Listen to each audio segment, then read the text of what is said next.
two things that stood out for our group. Okay, and what you said about if you push students out, if they're not in school, they're not learning. The very last sentence in the article was one that we had already talked about at our table. And the key thing there, and I'm not at a school, I work for the department, but I think all of you will say that you've seen this or have this on your staff, is when do you have teachers who escalate a minor thing into a major thing? Then it ends up in your office over and over again. And we talked about, well, that's just common sense not to do that. But if you take for granted that everybody's got an appropriate amount of common sense, you're fooling yourself. It's just there's not enough of it to go around. And you know, Bobby, that fidelity of your discipline plan that we talked about in the first part, you can't just make these assumptions. Thank you. All right, thank y'all for sharing.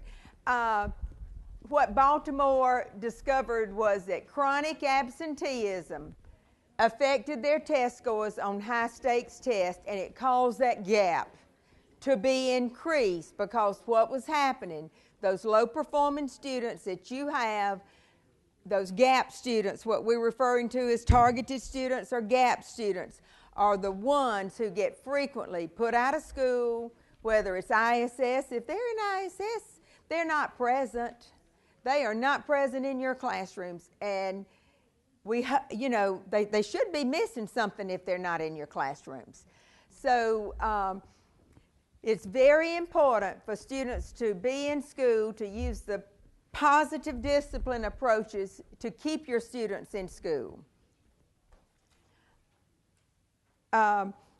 Before we coming to school, this is key. We talked about student engagement earlier, and Brian tomorrow morning will talk a lot about, thank you, we'll talk a lot about student engagement, but this is key. Students come to school, and when they come to school, they need to have that sense of belonging, they need to have those relationships, and they need to be, student engagement is key.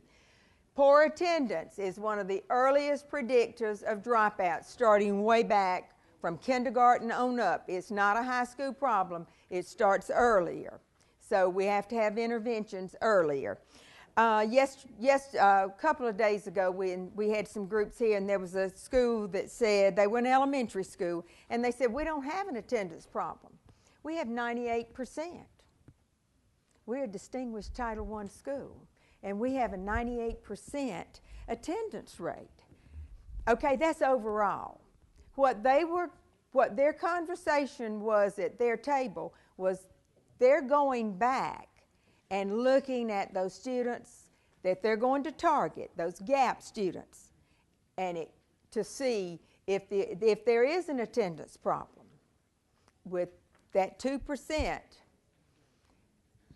if they had a 98% attendance rate. So they're going back and they're looking at that.